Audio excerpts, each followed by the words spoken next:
नमस्ते। आपका स्वागत है। कंटेंट का आनंद लें, सब्सक्राइब करें और नोटिफिकेशन ऑन कर लें। कोल जानता था कि दरवाजे के उस पार उसका क्या इंतजार कर रहा है। बाइक की लंबी सवारी, कसरत कम और भावनात्मक तैयारी ज्यादा थी। ऐसा था मानो तय किया गया हर मील उसे अपने विचारों को समेटने में मदद कर रहा था। उसे याद दिला रहा था कि अब आपा खोने, गिड़गिड़ाने या खुद को खो देने का कोई मतलब नहीं है। जब उसने चाबी घुमाकर दरवाजा खोला तो उसे उस भारी मौजूदगी का एहसास हुआ। यह एक ऐसी खामोशी थी जो सब कुछ कह रही थी, मानो हवा उस सच के बोझ से और भारी हो गई हो जो बस कहा जाने वाला था। मेडिसन मेज पर बैठी थी, उसकी आंखें लकड़ी की सतह और अपने अपराध बोध के बीच किसी एक बिंदु पर टिकी थीं। उसने तुरंत ऊपर नहीं देखा।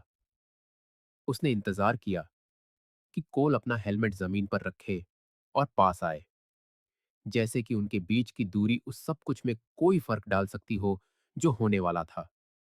जब उसने आखिरकार कोल की तरफ देखा तो उसके चेहरे पर शर्म और उम्मीद का मिला जुला भाव था। वह उस टकराव का इंतजार कर रही थी, एक टूटे हुए आदमी का इंतजार कर रही थी, शायद एक ऐसे धमाके का इंतजार कर रही थी जो उसे कम गुनहगार महसूस कराए। लेकिन कोल ने कोई तमाशा नहीं किया। उसने बस उस शांति से उसे देखा जो किसी ऐसे व्यक्ति में होती है जिसने अंदर से सब कुछ पहले ही खो दिया हो। कोल, मुझे तुमसे कुछ कहना है। वह कुछ सेकंड तक वहीं खड़ा रहा, फिर फ्रिज के पास गया और एक गिलास में पानी भरा। उसने एक घूंट ऐसे पिया जैसे उसका शरीर बस तयशुदा हरकतों को दोहरा रहा हो। फिर वह जितना हो सके उतने सामान्य भाव के साथ उसकी ओर मुड़ा। यह ट्रेविस के बारे में है ना? मेडिसन जम सी गई।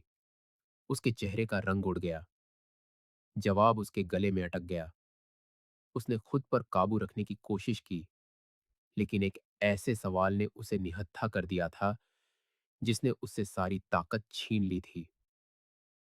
तुम्हें कैसे? सब जानते हैं मेडिसन। मैं बस तुम्हारे मुंह से यह सुनने का इंतजार कर रहा था। वह कुछ सेकंड के लिए चुप रही, जैसे उस स्क्रिप्ट को याद करने की कोशिश कर रही हो जो उसने मन में तैयार की थी। मैं तुम्हें बताने वाली थी, बस समझ नहीं आ रहा था कि कैसे बताऊं। कोल ने अपनी कोहनियां काउंटर पर टिका दी और उसे थकान भरी नजरों से देखा। गुस्सा नहीं, दया नहीं, बस वैसी हताशा जो तब होती है जब आप किसी ऐसे इंसान से ज्यादा उम्मीद करते हैं जिसके हाथ में कभी सब कुछ था। क्या तुम्हें सच में लगता है कि मैं इस पर यकीन करूंगा? कि तुम्हें समझ नहीं आ रहा था कि मुझे कैसे बताओ? इतने महीनों से वह बहाने बनाने लगी, लेकिन उसने हाथ उठाकर उसे चुप रहने का इशारा किया। क्या तुम्हें लगता है कि मैंने ध्यान नहीं दिया जब हमारे बच्चों का तुम्हें देखने का तरीका बदल गया, कि वे तुमसे बात करने से भी कतराने लगे? जेसन ने मेज पर रात का खाना खाना बंद कर दिया। एमा अपनी दोस्त के घर सोने के बहाने बनाने लगी। वे जानते थे, वे बस उस दिन का इंतजार कर रहे थे जब मैं इस बारे में कुछ करूंगा। मेडिसन ने अपने चेहरे पर हाथ फेर लिया। समझ नहीं पा रही थी कि क्या कहे। उसने एक भावनात्मक अपील करने की कोशिश की। कोल, मुझे पता है कि इससे तुम्हें तकलीफ हो रही है। मैं जो हुआ उसे सही ठहराने की कोशिश नहीं करूंगी, लेकिन मैं इसे ठीक करना चाहती हूं। मुझे अब भी हम पर विश्वास है। वह अविश्वास में हंस पड़ा। यह एक छोटी, सूखी हंसी थी जिसमें कोई खुशी नहीं थी। तुम्हें हम पर विश्वास है? अभी? इस वक्त? वह खड़ी हो गई, उसकी ओर एक कदम बढ़ाते हुए, लेकिन कोल पीछे हट गया। वहीं रहो। सुनो, यह सब बहुत पहले खत्म हो गया था। तुमने बस ध्यान नहीं दिया, क्योंकि तुम मैसेज छिपाने, कॉल डिलीट करने और बहाने बनाने में बहुत व्यस्त थीं। मैं नहीं चाहता था कि ऐसा हो, लेकिन यह हुआ, और अब इस पल को, मुश्किल दौर को, या रूटीन को दोष देने से कोई फायदा नहीं। तुम्हारे पास विकल्प थे, तुम्हारे पास समय था, तुम्हारे पास मौके थे, और तुमने उन सभी को बर्बाद कर दिया। वह वहां छोटी सी लग रही थी, सही शब्दों को जोड़ने की कोशिश कर रही थी, लेकिन अब बहुत देर हो चुकी थी। कोल गलियारे की ओर गया, एक दराज खोली और एक फोल्डर के साथ वापस आया। उसने उसे मेज पर रखा और उसकी ओर खिसका दिया। तलाक के कागजात इसमें हैं, तारीखों, हस्ताक्षरों और हर चीज की प्रतियों के साथ। उसने फोल्डर को ऐसे देखा मानो वह उसकी अपनी नाकामी का एक टुकड़ा हो, हर उस चीज की एक छपी हुई याद जिसे उसने तबाह कर दिया था। तुमने यह पहले से तैयार कर रखा था, हफ्तों से। तो तुमने मुझे पहले क्यों नहीं दिया? क्योंकि मैं इसे तुम्हारे मुंह से सुनना चाहता था। मैं देखना चाहता था कि क्या तुम में कम से कम एक बार ईमानदार होने की हिम्मत बची है। उसकी आवाज पूरे समय स्थिर रही। ऐसा था मानो वह अंदर ही अंदर सब कुछ रो चुका हो, जैसे दर्द इस मंजर के सामने आने से पहले ही बाहर निकल चुका हो। वह फिर से बैठ गई। उसकी सारी ऊर्जा खत्म हो चुकी थी। उसने एक गहरी सांस ली और लगभग फुसफुसाते हुए बोली, मैंने सब गड़बड़ कर दिया, और मुझे नहीं पता कि यहां से आगे कैसे बढ़ूं। तुम पता लगा लोगी, अकेले। वह मुड़ा और कमरे से बाहर चला गया, उसे वहां बस उसकी अंतरात्मा के साथ अकेला छोड़कर। गैराज में बाइक को रैक पर रखे जाने की आवाज आखिरी चीज थी जो उसने रोना शुरू करने से पहले सुनी। बाहर कोल ने अपनी सवारी से भीगे एक तौलिए से अपना चेहरा पोंछा। जिन आंसुओं को उसने हफ्तों से रोक रखा था, वे वहां थे, उसकी भारी सांसों और उस इंसान की हताशा में घुल मिल गए थे जिसने वफादारी की उम्मीद की थी और बदले में तिरस्कार पाया था। लेकिन चाहे कितना भी दर्द हो, वह जानता था कि यह अंत की शुरुआत है, और कभी-कभी अंत ही फिर से शुरू करने का एकमात्र तरीका होता है। अगली सुबह मेडिसन उठी और अपनी दिनचर्या का पालन करने की कोशिश की, जैसे कि कुछ अभी भी बचा हुआ हो। उसने कॉफी बनाई, मेज को वैसे ही सजाया जैसे वह शांत रविवारों में करती थी, मानो वह छोटा सा इशारा पिछली रात को मिटा सकता हो। उसे उम्मीद थी कि शायद ताजी कॉफी की महक कुछ शांति या मुक्ति लेकर आएगी। जब कोल रसोई में आया तो उसने एक संयमित मुस्कान देने की कोशिश की। उसे जवाब नहीं मिला। उसने बस एक सरसरी निगाह डाली, अपना रोज का मग उठाया और काउंटर से टिक गया। उसने महसूस किया कि सामान्य होने की कोई भी कोशिश बेकार है, लेकिन उसने फिर भी कोशिश की। मुझे पता है कि हालात बहुत खराब हैं, लेकिन मैंने ट्रेविस से सब कुछ खत्म कर दिया। मैं उसे बचाना चाहती थी, जो हमारे बीच है। मैं अब भी चाहती हूं। कोल ने जवाब देने में कुछ सेकंड लिए। उसने मग को अपने हाथों में घुमाया, एक घूंट लिया, एक पल के लिए फर्श को देखा और फिर अपनी निगाहें सीधे उस पर उठाईं। जब वह बोला तो उसकी आवाज साफ थी, बिना किसी जल्दबाजी के, जैसे हर शब्द पहले से ही याद कर लिया गया हो। तुमने कुछ खत्म नहीं किया मेडिसन, उसने किया। तुमने बस इसे स्वीकार कर लिया क्योंकि तुम्हारे पास कोई चारा नहीं था। उसने बहस करने के लिए मुंह खोला, लेकिन वह ज्यादा तेज था। उसने इसलिए खत्म किया क्योंकि क्लेयर को पता चल गया। क्लेयर ने ही उसे रोका, बच्चों को ले जाने की धमकी दी और उस पर इसे खत्म करने का दबाव डाला। वह घिरा हुआ महसूस कर रहा था, और जब झूठ को बनाए रखने का कोई रास्ता नहीं बचा, तो उसने तुम्हें छोड़ दिया। इसीलिए यह खत्म हुआ, इसलिए नहीं कि तुम यहां कुछ ठीक करना चाहती थी। वह अपनी कुर्सी पर पीछे झुक गई, इस वार को महसूस करते हुए। उसकी आंखें भर आईं, लेकिन कोई आंसू नहीं गिरा। शायद गुरूर की वजह से, शायद शर्म की वजह से। कोल बोलता रहा, इस बार अपनी आवाज उठाए बिना, बस वह सब कुछ खाली कर रहा था जो उसने अंदर रखा था।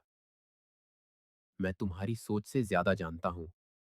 मुझे काम के बाद की मुलाकातों, व्यस्त होने के झूठे बहानों और उन दोपहरों के बारे में पता है जब तुम कहती थीं कि तुम्हें अकेले समय चाहिए। और मुझे इन सब के बारे में इसलिए पता है क्योंकि क्लेयर ने मुझे बताया। मेडिसन ने हैरानी से भौहें सिकोड़ी। तुम क्लेयर से बात करते हो? हाँ, करता हूं। जब से उसने मुझे वह मैसेज भेजा था जिसमें पूछा गया था कि क्या मुझे लगता है कि उन दोनों के बीच कुछ गड़बड़ है, उसे शक हो गया था। उसने मुझसे सावधानी से, सम्मान के साथ संपर्क किया। उसने कहा कि कोई भी कदम उठाने से पहले वह पुष्टि करना चाहती है। वहां से हमने जानकारी साझा करना शुरू किया। कुछ समय बाद भरोसे की बातें, फिर एक दूसरे का सहारा बने। उस रहस्य उद्घाटन के वजह को समझने में उसे कुछ सेकंड लगे। उनके बीच की खामोशी और गहरी हो गई। कोल मेज के पास आया, दोनों हाथों से उस पर झुका और सीधे मैडिसन का सामना किया। जिस दौरान तुम उसके पति के साथ थी, मैं उसकी पत्नी से बात कर रहा था। हमने एक ही थेरेपिस्ट से बात की, कुछ बार साथ में गए, एक ग्रुप में बाइक चलाई। वह जानती थी कि मुझे किसी ऐसे व्यक्ति की जरूरत है जो समझे, और मैं जानता था कि वह उसी दर्द से गुजर रही है। फर्क यह है कि हम दोनों ने सच को चुना। मेडिसन ने अपनी उंगलियों को एक दूसरे पर दबाया, यह जानने का दर्द कि क्लेयर ने वह जगह ले ली थी, कि वह इतनी करीब थी। एक तरह का मौन अपमान था, लेकिन कोल ने उसे बख्शा नहीं। क्या तुम सोच सकती हो कि जब तुम मेरे मुंह पर झूठ बोल रही थी तो नियंत्रण में रहना कितना मुश्किल था? मैंने तुम पर विश्वास करने का नाटक किया क्योंकि मैं देखना चाहता था कि तुम कितनी दूर तक जाओगी। हर नए बहाने के साथ मैं तुम्हें और ठंडी आंखों से देखता था। ऐसा लगता था जैसे तुम्हें सच में विश्वास था कि कोई नोटिस नहीं करेगा। उसने बहस करने की कोशिश की। मैं एक नाजुक पल में उलझ गई थी। मैं मैं असुरक्षित थी। मुझे अनदेखा महसूस हो रहा था। कोल ने दृढ़ता से उसे टोका। तुम अनदेखी नहीं थी। तुम बस बात की गड़बड़ी की परवाह किए बिना एक रोमांच जीना चाहती थी। तुम्हारे अंदर चरित्र की कमी थी, ध्यान की नहीं।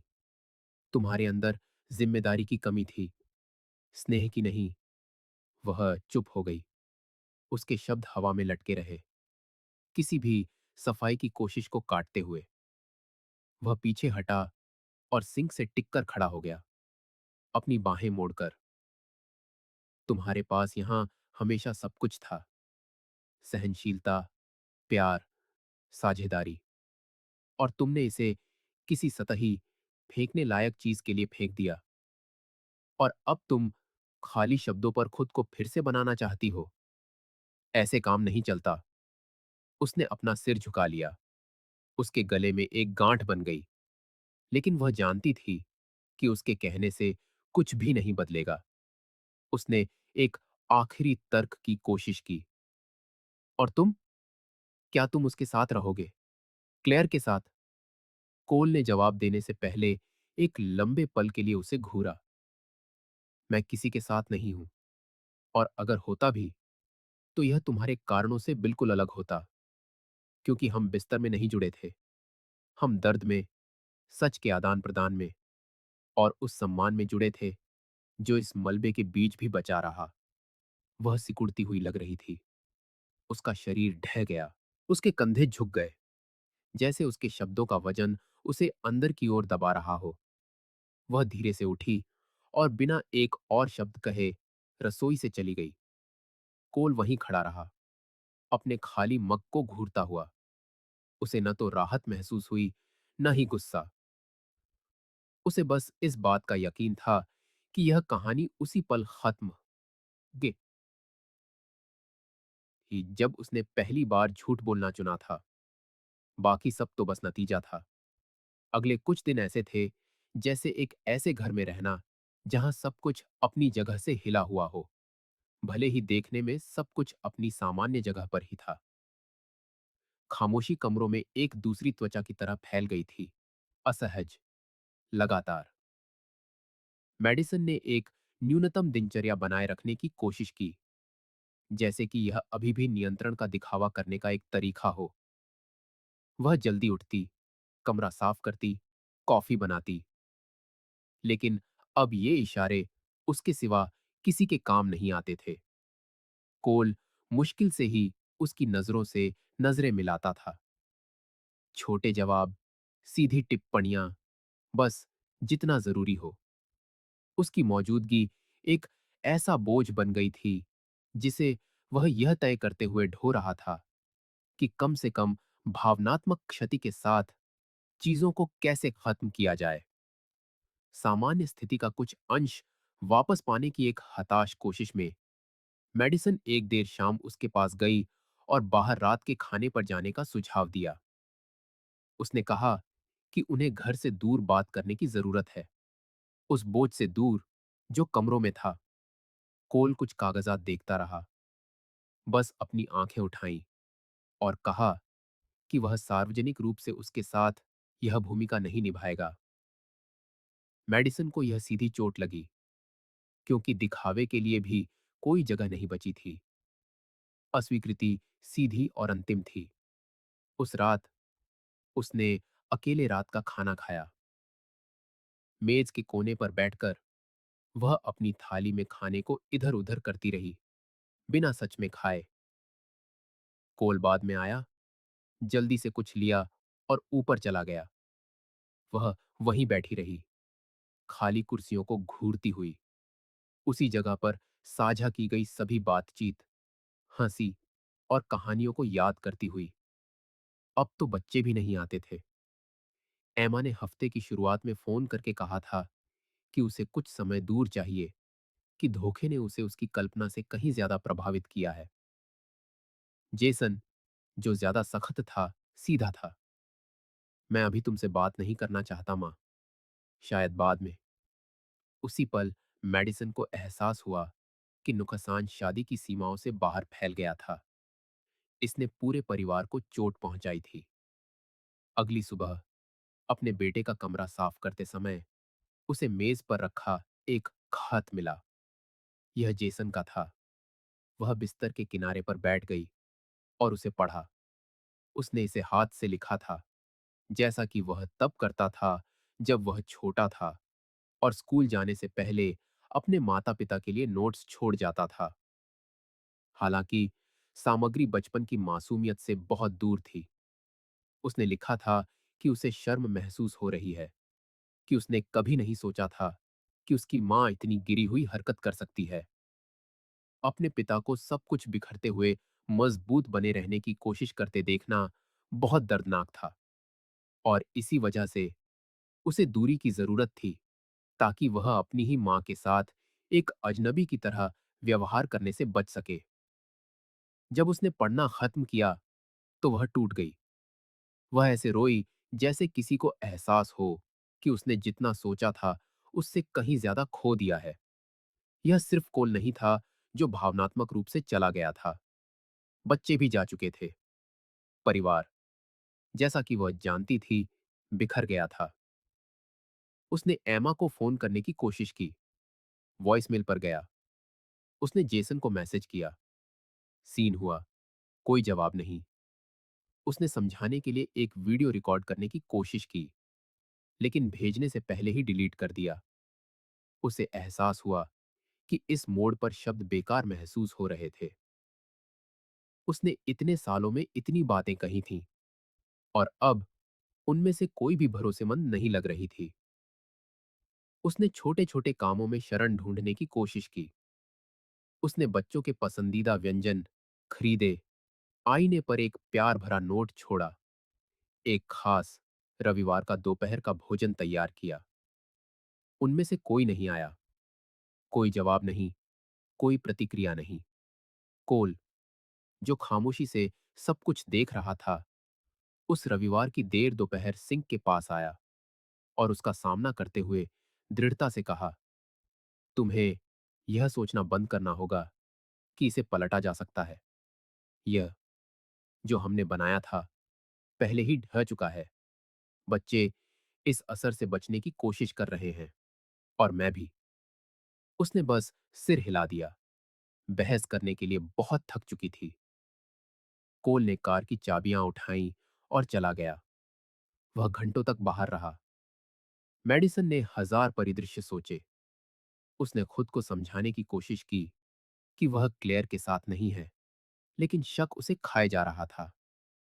और सच में सबसे खराब हिस्सा यह नहीं था कि वह किसी और के साथ हो सकता है, बल्कि यह था कि कोई भी जगह उसके साथ रहने से बेहतर होगी। आधी रात को वह रसोई से आ रही एक आवाज से जागी। जब वह नीचे गई तो उसने देखा कि कोल एक छोटे सूटकेस के साथ जमीन पर खड़ा है। वह एक दराज से कुछ बर्तन निकालकर एक बक्से में रख रहा था।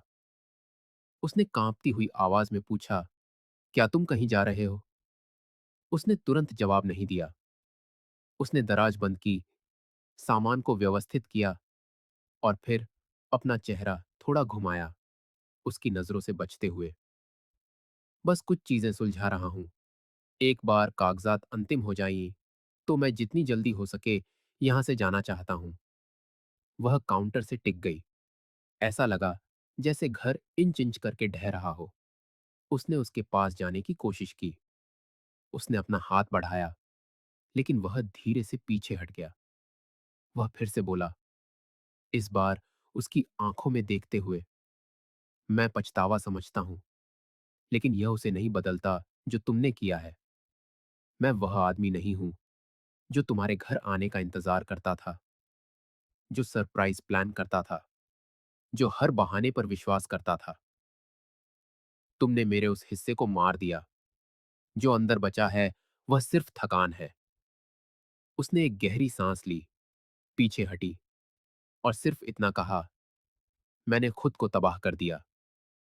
उसने सूटकेस उठाया और बेडरूम में चला गया। वह वहीं रही, महसूस करती हुई कि उसके चारों ओर की हर चीज ने अपना मूल्य खो दिया है। शेल्फ पर लगी परिवार की तस्वीरें, वे चीजें जो उन्होंने कभी एक साथ खरीदी थीं, सजावट के रूप में बिखरी यादें, यह सब नाकामी की एक सूची बन गया था। अगली सुबह वह जल्दी उठी, एक छोटा सूटकेस पैक किया और उसमें कुछ कपड़े, दस्तावेज, एक किताब और एक परिवार की तस्वीर रखी। वह धीरे धीरे घर में घूमी। वह लिविंग रूम में, बच्चों के कमरों में, उस बाथरूम में रुकी जहां वह कोल के लिए मजेदार नोट्स छोड़ती थी। उसने अपनी आस्तीन से अपनी आंखें पोंछीं, एक गहरी सांस ली और दरवाजे पर गई। कोल सीढ़ियों के ऊपर दिखाई दिया और उसे कुछ सेकंड के लिए देखा। उसने माफी नहीं मांगी। उसने बस उसे देखा और कहा, मेरे लिए बच्चों का ख्याल रखना। उसने एक छोटे से वाक्य के साथ जवाब दिया, लेकिन एक ऐसा वाक्य जिसने हर उम्मीद को खत्म कर दिया। वे पहले से जानते हैं कि उनकी असली देखभाल कौन करता है।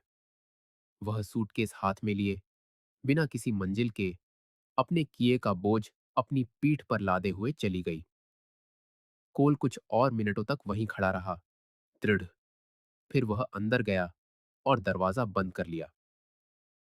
तलाक की प्रक्रिया एक ऐसे इंसान की सटीकता के साथ आगे बढ़ी जिसने पहले ही सब कुछ सोच रखा था। कोल ने सुधार की कोई गुंजाइश नहीं छोड़ी और न ही खुद को ब्यूरोक्रेटिक विवरणों के सामने कमजोर पड़ने दिया। उसने समय पर दस्तावेज सौंपे, ईमेल का स्पष्ट जवाब दिया, वकील के साथ बिना देरी के बैठकें तय की। हफ्तों तक उसने इस दिनचर्या का पालन उसी फोकस के साथ किया जो एक सर्जन मांस को काटने से पहले छुरी पकड़ते समय इस्तेमाल करता है। वह जानता था कि हर कदम एक अंतिम, जरूरी कट होगा। जब हस्ताक्षर करने का समय आया तो वह कुछ मिनटों के लिए चुपचाप बैठा रहा। कागज उसके हाथों में था और उसने ऐसे सांस ली जैसे लंबे समय तक डूबे रहने के बाद आखिरकार सतह पर आया हो। मैडिसन ने दूसरी बार भी संपर्क करने की कोशिश की, लंबे संदेश भेजे, कुछ अपराध बोध से भरे, कुछ पुरानी यादों को ताजा करने की कोशिश करते हुए, जैसे कि पुरानी यादें उसे फिर से बना सकती हैं, जिसे उसने खुद ही नष्ट कर दिया था। कोल ने उन्हें पढ़ा, लेकिन कभी जवाब नहीं दिया। उसने इसलिए पढ़ा क्योंकि वह समझना चाहता था कि वह उन शब्दों के साथ कितनी दूर जाएगी, और उसने महसूस किया कि उसकी माफी में भी एक तरह का घमंड था, अपनी अंतरात्मा को शांत करने के लिए माफ के किए जाने का प्रयास, न कि वास्तव में कुछ भी सुधारने का। यह एक बुधवार की दोपहर थी, जब उसने आखिरी बची हुई यादों को पैक करने का फैसला किया। उसने बच्चों की पुरानी तस्वीरें रखीं, एल्बम, दस्तावेज, स्कूल के पत्र अलग किए, वह सब कुछ जो उस परिवार को बनाने का हिस्सा था, जो बिखरने के बावजूद अभी भी उसकी पहचान की नींव का प्रतिनिधित्व करता था। उसने जल्दबाजी नहीं की। उसने सामान को बक्सों में सावधानी से रखा, एक एक करके, जब तक उसे यह महसूस नहीं हुआ कि अतीत को व्यवस्थित कर दिया गया है और टेप से सील कर दिया गया है। इसके बाद वह अगले कदम पर आगे बढ़ा, फिर से शुरुआत करने के लिए। क्लेयर इस बीच इसी तरह के रिवाजों का सामना कर रही थी।